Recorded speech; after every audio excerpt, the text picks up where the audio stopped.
سورة البقرة آیت نمبر 222۔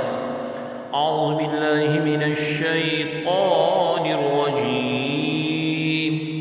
بسم اللہ الرحمن الرحیم۔ وَيَسْأَلُونَكَ عَنِ الْمَحِيضِ قُلْ هُوَ أَذًى فَاعْتَزِلُوا النِّسَاءَ فِي الْمَحِيضِ وَلَا تَقْرَبُوهُنَّ حَتَّى يَطْهُرْنَ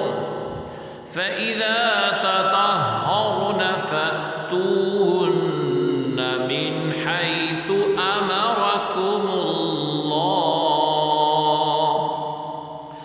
إِنَّ اللَّهَ يُحِبُّ التَّوَّابِينَ وَيُحِبُّ الْمُتَطَهِّرِينَ۔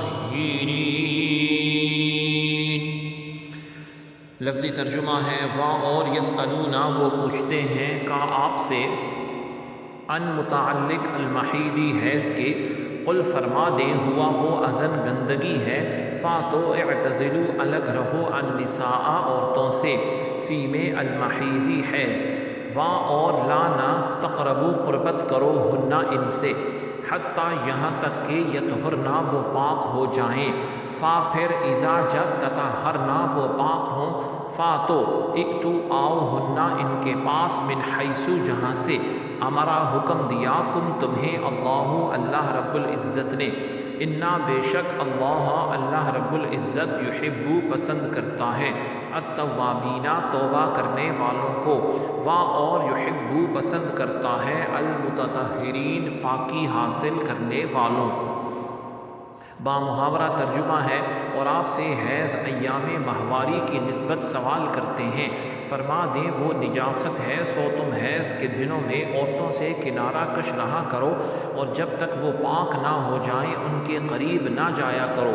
اور جب وہ خوب پاک ہو جائیں تو جس راستے سے اللہ رب العزت نے تمہیں اجازت دی ہے ان کے پاس جایا کرو، بے شک اللہ تعالی عز و جل بہت توبہ کرنے والوں سے محبت فرماتا ہے،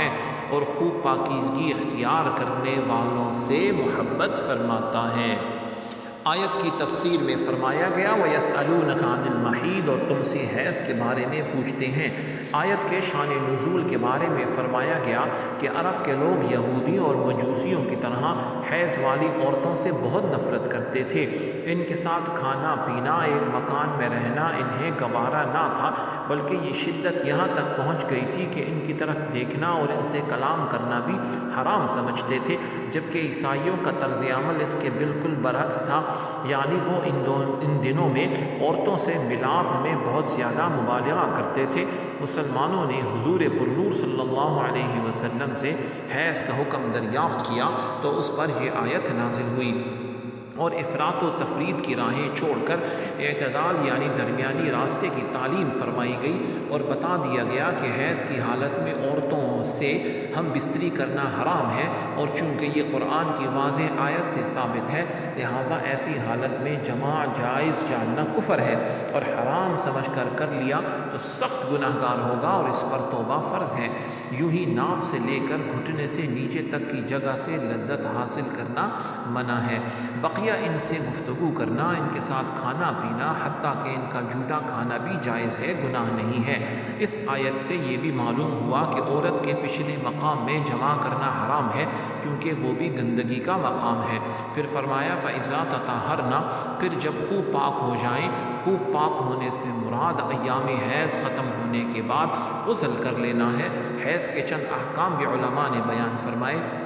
حیض کی کم سے کم مدت جو ہے وہ 3 دن اور زیادہ سے زیادہ 7 دن ہے۔ دوسرا ہے حیض کے دنوں میں عورت کے لیے تلاوت قرآن، نماز، روزہ، مسجد میں داخلہ، قرآن کو چھونا اور خانہ کعبہ کا طواف حرام ہو جاتا ہے۔ نمبر 3 ذکر و درود وغیرہ میں کوئی حرج نہیں، البتہ اس کے لیے وضو کر لینا مستحب ہے۔ نمبر 4 ہے ایام حیض کے روزوں کی قضا عورت پر لازم ہے، جبکہ نمازیں معاف ہیں، اور اس کے لیے پھر مختلف کتابیں دیکھی جا سکتی ہیں۔ اللہ رب العزت ہم سب کو قرآن پر عمل کرنے کی توفیق عطا فرمائے۔ سبحانک سبحانک اللہم و بحمدک اشہد ان لا الہ الا انت استغفرک و اتوب الیک وصلی اللہ تعالی علی خیر خلقہ محمد وعلی آلہ و اصحابہ اجمعین برحمتک یا ارحم الراحمین.